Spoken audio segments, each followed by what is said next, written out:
এবারে আমাদের সামনে আলোচনা পেশ করছেন জয়নুল আবেদিন হাফিজা ইসলামিয়া মাদ্রাসার সম্মানিত কারি শিক্ষক জনাব মাওলানা মোহাম্মদ আব্দুল মমিনকে।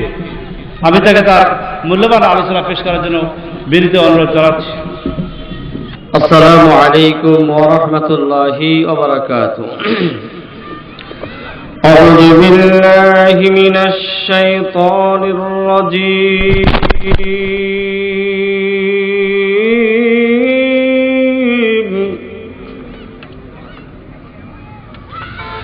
بسم الله الرحمن الرحيم.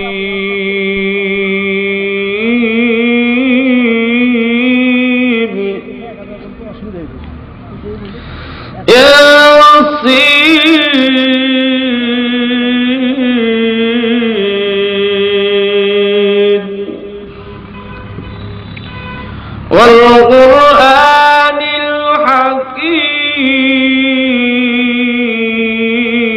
الحكيم إنك لمن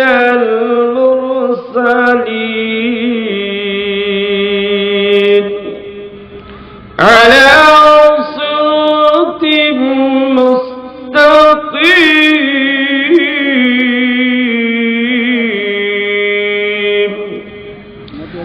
تنزيل العزيز الرحيم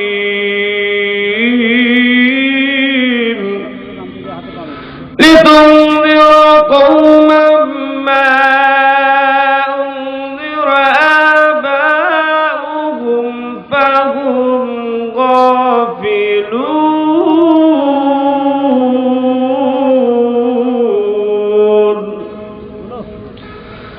لقد حق القول على أكثرهم فهم لا يؤمنون.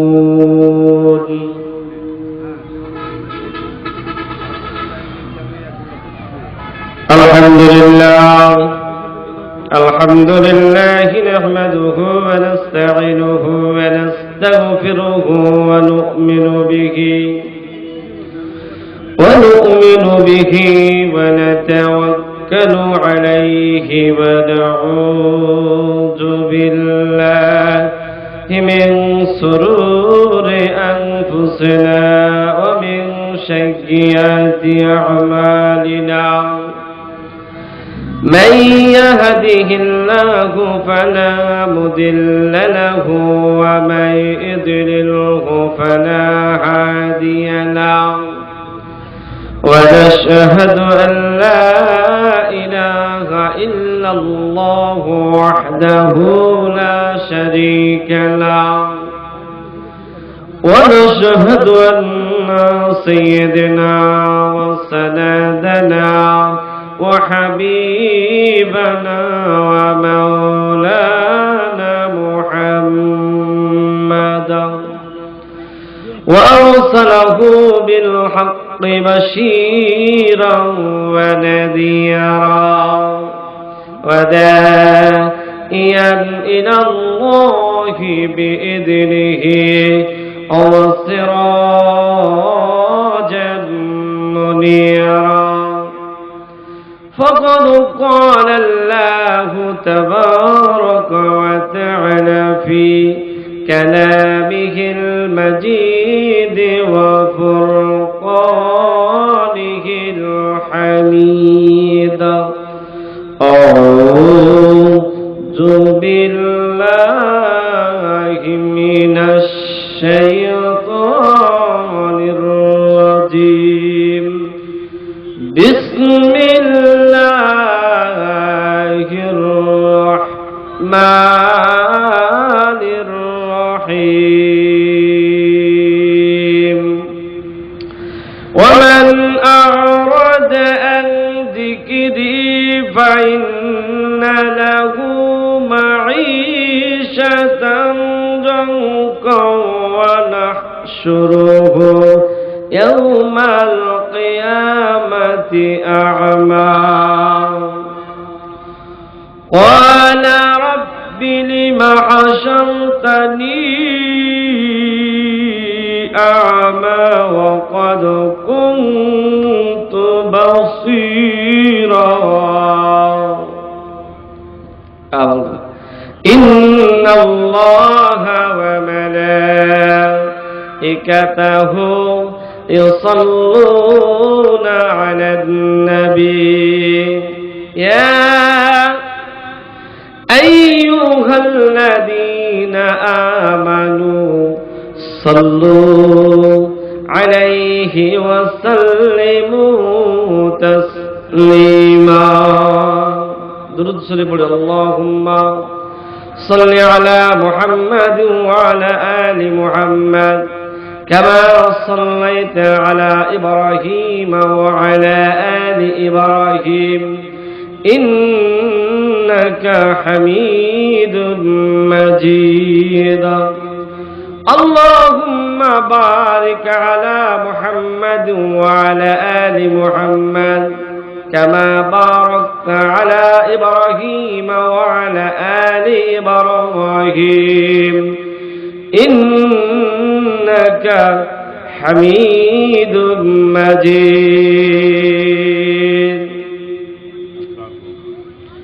কি হবে বেঁচে থেকে কি হবে বেঁচে থেকে অযথা বিদ্যা শিখে যদি না করতে পারি শাসনবিহীন সমাজটাকে লিল্লাহে তাকবীর লিল্লাহে তাকবীর আলহামদুলিল্লাহ 2 দিন ব্যাপী মহাসম্মেলনের শেষ অধিবেশনে মাগরিবের আগে অসংখ্য এলাকায় মানুষের ভিতর থেকে বাছাই করে এমনও মানুষ আছে 30 তারিখ সব ব্যস্ততা মুক্ত করে রেখেছে শুধু কোরআন ও হাদিসের আলোচনা শোনার জন্য। এমনও মানুষ আছে প্যান্ডেলের পাশেই বসে আছে কিন্তু তার অন্তরটা নেই। ভাইজান, 2 দিন ব্যাপী এই মহাসম্মেলনের সবচাইতে গুরুত্বপূর্ণ একটি বিষয় আপনাদের মাঝ থেকে অতিবাহিত হয়ে গেল কিছুক্ষণ আগেই। আসমানের নিচে জমিনের উপরে সর্বকুলের সর্বশেষ নবী নবী মুহাম্মদ রাসূলুল্লাহ, সকলে বলি সাল্লাল্লাহু আলাইহি সাল্লাম, ইনাকে যে মর্যাদা দান করেছেন আল্লাহ কুরআনুল কারীম, এই কুরআনুল কারীমের তেলাওয়াত কোরআনের পাখিরা, ছোট্ট ছোট্ট মাসুমেরা জবান থেকে এত সুন্দর সুরলিত কণ্ঠে তেলাওয়াত করেছে। এ ভাই, বহুত অনুষ্ঠানে গিয়েছেন, বহুত জায়গায় থেকেছেন, আজকের অনুষ্ঠান সেই জায়গার অনুষ্ঠান। আসমান উসমান যেমন পার্থক্য, এই অনুষ্ঠান সামনে পার্থক্য হতে পারে। কিয়ামতের ময়দানে কঠিন দিনে মুসিবতের সময় এটা আপনি বুঝতে পারবেন, এখন তেমনটি বুঝতে পারবেন না। কারণ বিশ্বনবী বলেছেন, এই কোরআনুল কারীমের একটা অক্ষর কেউ যদি জবান দিয়ে তেলাওয়াত করে তার আমলনামায় 10টা নেকি লেখা হয়, তার জীবনে 10টা গুনাহ মাফ করে দেওয়া হয়। এই কোরআনুল কারীম সেদিন মানুষ একটা নেকির জন্য, সেদিন একটু ভালোর জন্য মা বাবার কাছে যাবে। মা, আপনি আমার জনম দুঃখিনী মা। বাবার কাছে যেয়ে বলে, বাবা তুমি মাথার ঘাম ফেলে আমাকে কামাই করে খাওয়াইছ, সেই সন্তান আমি। ভাইকে বলল, ভাই একই মায়ের পেটে থেকেছি, ভাই তুমি আমার ভাই। এমন বলা হবে, স্ত্রী তোমার জন্য বাপ মাকে ছেড়ে দিয়া রাজশাহীর সেই 3 তলায় ভবন বাসা ভাড়া করে থেকেছি, তুমি আমার স্ত্রী, তুমি একটু হেল্প করো, আমি জান্নাতে যাব। তারা কি জবাব দিবে? এই কথাটিও মহান আল্লাহ রাব্বুল আলামিন জিবরাইল আলাইহিস সালাতু সালামের মাধ্যম দ্বারা বিশ্ব নবী নবী মুহাম্মদ রাসূলুল্লাহ, সকলে বলি সাল্লাল্লাহু আলাইহি সাল্লামকে আমার আল্লাহ জানাই দিয়েছেন। জোরে বলুন সুবহানাল্লাহ। এমন একটি মাহফিলে এমনও মানুষ আছে, বিভিন্ন জায়গায় যে আমরা যে থাকি 10 বছর 12 বছর ওই জায়গায় মাহফিলে যে কোরআন হাদিসের, সেই মানুষটা প্যান্ডেলের ভিতর দেখার সুযোগ হয় না। কপাল পোড়া মানুষ। এত সুন্দর অনুষ্ঠান, কিয়ামতের ময়দানে কঠিন দিনে মুসিবতের সময় এই অনুষ্ঠানের বদলাতে মহান আল্লাহ রাব্বুল আলামিন এমনও মানুষ আছে এর ওসিলায় জান্নাত দিয়েও দিতে পারে। সেদিন আপনি বুঝতে পারবেন যে এই মাহফিলটা আল্লাহ দুনিয়া আবার পাঠাও, এর চাইতে আর উন্নত মানের মাহফিল আমি করব। আল্লাহ বলবে তোর আর মরণ হবে না, তুই আর যেতেও পারবি না। উদাত্ত আহ্বান রাখি, সময়ের মানে যেখানে সেখানে গিয়েছে, নির্ধারিত সময় আপনাদের কাছে সেই মেহমানগুলো আসবে। আপনারা অতি শীঘ্রই কোরআনুল মাহফিলে উপস্থিত হয়ে কোরআন হাদিসের আলোচনা, এটা তো যেমন তেমন মাহফিল নয় ভাই। আমাদের গোদাগাড়িতে যত মাহফিল হয়েছে আমার জানা মতে 100 বেশি পার হয়ে গেছে। এটা 100-র ভিতরে একটা, 100-র ভিতরে একটা।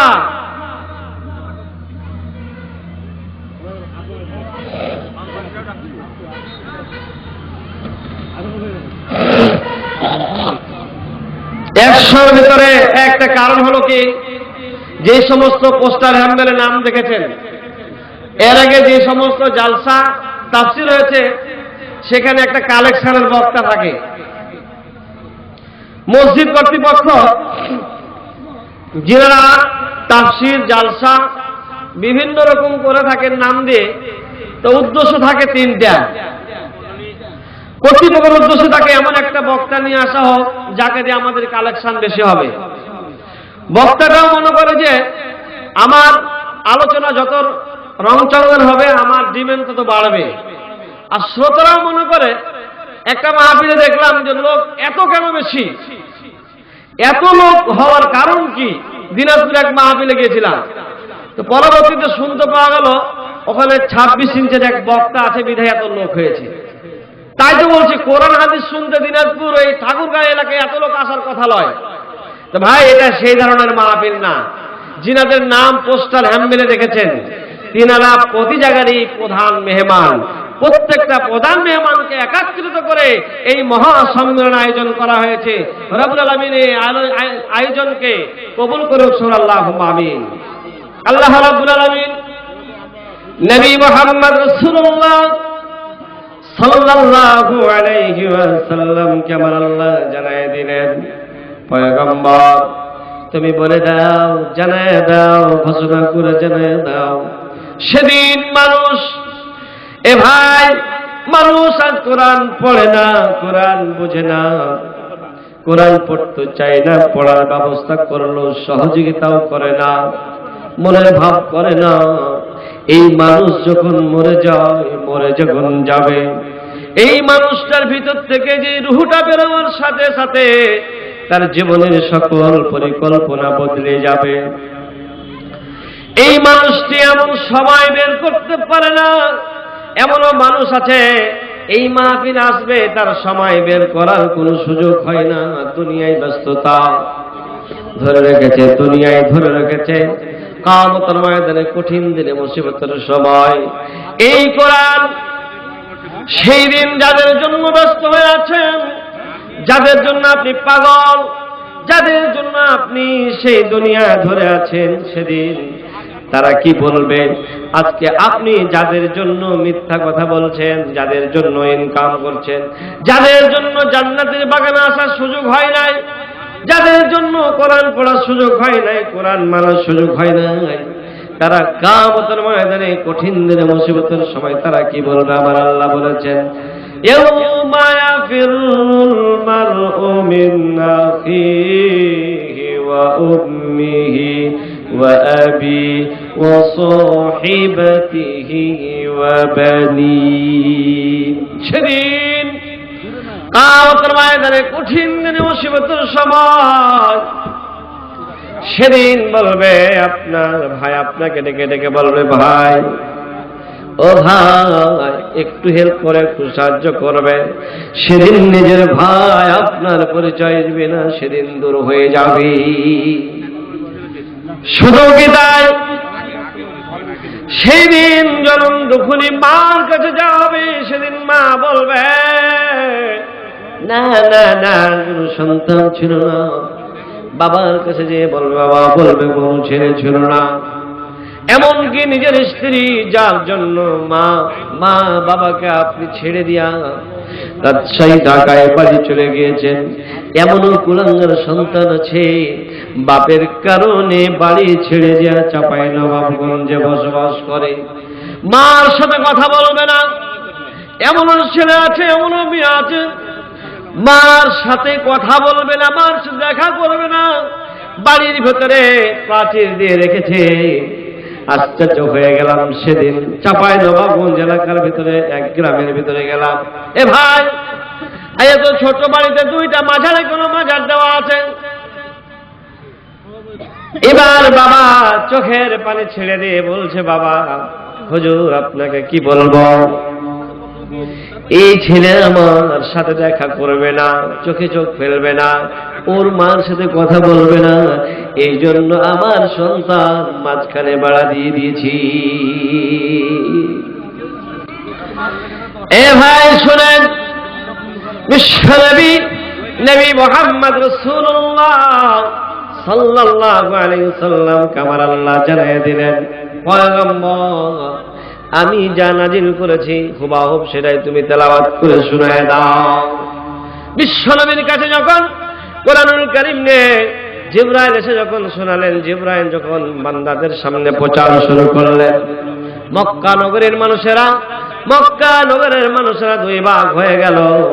এক শ্রেণীর মানুষ বলছে, পয়গম্বর তুমি যা বলবা, ও নবীজি তুমি যা বলবা সব মেনে নেব। আর এক শ্রেণীর মানুষ বলছেন, পয়গম্বর তুমি যা বলবা আমরা মানব না, কাউকে মানতেও দিব না, মানার পরিবেশ করেও দিব না। আল্লাহর নবী যখন এই কোরআনুল কারীম তেলাওয়াত করলেন, আমার সঙ্গে বলেন, আউযু বিল্লাহি মিনাশ শাইতানির রাজীম,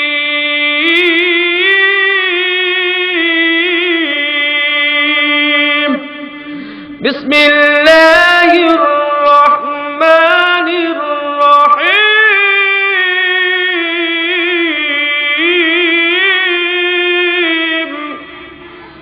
রব্বুল মাশরিকাইনি ওয়া রব্বুল মাগরিবাইন,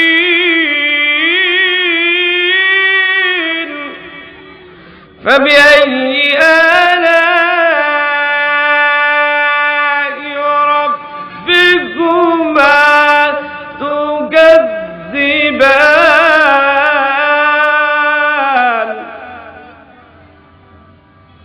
বিশ্বনবী নবী মুহাম্মদ রাসূলুল্লাহ সাল্লাল্লাহু আলাইহি ওয়াসাল্লামের কাছে এই কোরআনুল কারীম যখন আসলেন, কোরআনুল কারীম বিশ্বনবী আল্লাহর বান্দাদের সামনে তেলাওয়াত শুরু করলেন। যা বলেছেন হুবহু তিনি সেটাই বললেন। মক্কা নগরের মানুষেরা দুই ভাগ হয়ে গেল। এক ভাগ বলছেন, নবীজি যখন যেখানে ডাকবেন, যখন যেই কথা বলবেন সেটাই মাথা পেতে মেনে নেব, মাথা পেতে নেব। বিশ্বনবী নবী মুহাম্মদ রাসূলুল্লাহ সাল্লাল্লাহু আলাইহি ওয়াসাল্লামকে আর এক শ্রেণীর মানুষ বলছেন, ও মুহাম্মদ তোমার কথা শুনবো না, তোমার কোরআন শুনবো না, কাউকে শুনতে দিব না, শোনার পরিবেশ করব না, তোমার সাথে কাউকে দেখা করতে দিব না, তুমিও কারোর সাথে দেখা করতে পারবে না। আর এক শ্রেণীর মানুষ বলছেন, পয়গম্বর নবীজি আমরা নিজে পড়বো, নিজের ফ্যামিলিতে পড়াবো, নিজে মানবো, মানুষজনকে মানাবো, প্রতিবেশীকে দাওয়াত দিব। বিশ্বনবী মুহাম্মদ রাসূলুল্লাহ সাল্লাল্লাহু আলাইহি ওয়াসাল্লামকে আমার আল্লাহ যা কোরআনুল কারীম নাযিল করে জানিয়ে দিয়েছেন, হুবহু বিশ্বনবী সেটাই মানুষের মাঝে পৌঁছে দিয়েছি।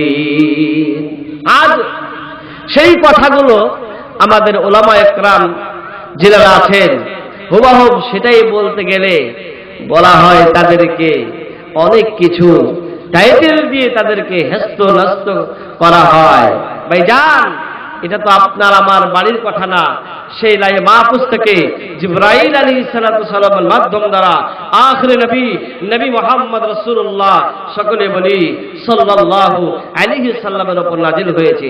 আল্লাহ বলেছেন এই কোরআন থেকে যারা দূরে সরে যাবে, কোরআন থেকে যারা মুখ ফিরিয়ে নেবে, তাদের দুনিয়ার চলাচল পথটা সংকীর্ণ হয়ে যাবে এবং পরকালে তাদের শাস্তি হবে, অন্ধ হয়ে উঠবে। যারা কোরআন পড়তে জানে না, এই যে একটা পাশা হাফিজিয়া মাদ্রাসা, সুলতানগঞ্জ জয়নুল আবেদিন হাফিজিয়া মাদ্রাসা, প্রতি বাৎসরিক ভাবে তাদেরকে 5 জন 6 জন করে কোরআন হেফজ বের হয়। তারা কত সুন্দরভাবে এই জায়গায় এত সুন্দরভাবে একটি কোরআনের মজলিস করা হলো। অনেক মানুষ এসে তৃপ্তি পেয়েছেন, গতকাল এসেছেন, আজকেও তারা এসে কাজ কাম ব্যবসা বাণিজ্য ছেড়ে এসে তারা শ্রবণ করলেন। যারা আসেন নাই, পাশে বসে আছেন, কি হলো বুঝতে পারলেন না, এর মজা বুঝতে পারবেন যেদিন আপনার পাশে কেউ থাকবে না, আপনার উপকার কেউ করবে না, সেদিন বুঝতে পারবেন। উদাত্ত আহ্বান রাখি, সকলে ব্যবসা বাণিজ্য বন্ধ করে দে, মাগরিবের সালাত আদায় করে আপনারা এই মঞ্চের সামনে উপস্থিত হয়ে যান। কারণ এই মঞ্চ সামনে আসার পরে এই মঞ্চে কালেকশন করা হবে না, অতিথি থাকবে না। যিনারা আসবেন বিষয় ভিত্তিক ভাবে আপনাদের কাছে মেসেজ দিয়ে যাবেন, অথবা একটা মেসেজ আপনার লাইভ গ্যারান্টি হয়ে যেতে পারে, আপনার এই মেসেজটি জান্নাতের জন্য সহজ হয়ে যেতে পারে। সকলকে দাঁত পাবা রাখি রব্বুল আলামিন কুরআনুল কারীম শিখে বুঝে আমল করে পরজগৎ যাওয়ার সুযোগ দান করুন। আল্লাহুম্মা আমিন, আল্লাহুম্মা আমিন। আল্লাহ রাব্বুল আলামিন সেই মাহফিল কবুল করুক, এলাকার মানুষকে কোরআন ও হাদিসের আলোচনা বুঝে আমল করার সুযোগ দান করুক। আল্লাহুম্মা আমিন, আল্লাহুম্মা আমিন। আসসালামু আলাইকুম ওয়া রাহমাতুল্লাহি ওয়া বারাকাতুহু।